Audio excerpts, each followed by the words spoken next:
Well, thousands of Year 12 students every year sit stressful exams in order to gain access to university. It's seen as the holy grail of a successful future, but just 1 in 4 undergrads are admitted to uni based on their Australian tertiary admission rank. So is the future of the ATAR looking dim? Let's ask parenting expert Claire Orange. Hi Claire. Hey Tracy. It's such a stressful experience for students and universities. Are using it less as a base for admission? Is ATAR on the way out?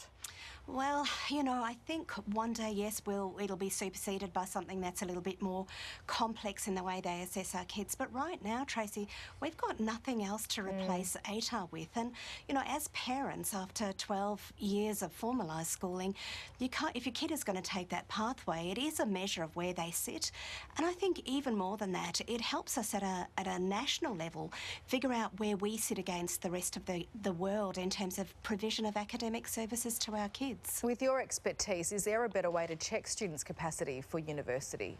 Well, you know, I think some universities now are getting into much more robust ways of looking whether students are right for that profession. So they have to go in by interview as well, and sometimes it's called aptitude testing. But within our school-based system, really, you know, in primary school, we look at those personal and social capabilities alongside academic capabilities. We don't really do it in the high school years for our children. And there really is nothing standardised that we can put in there to see how our kids are going and what that means for them in terms of choosing a job.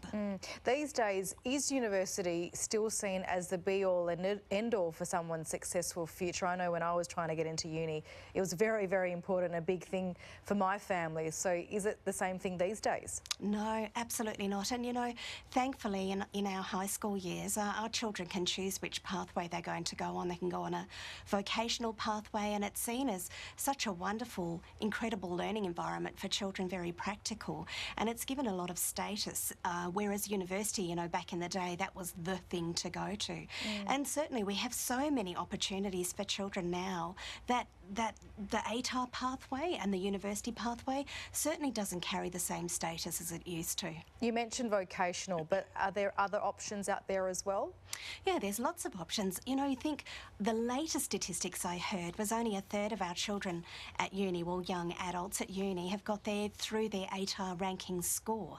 So that means 2/3 are there by an alternative pathway. So they can have a portfolio entry and get in that way. They can get in by interview. They can do a step-up program. They can get there after they've done their vocational entry. There's heaps. As parents, we've got to relax a wee bit. I think so too, and it's great that there are plenty of options out there for students these days. Claire Orange, thank you very much for your time. Thanks, Tracy.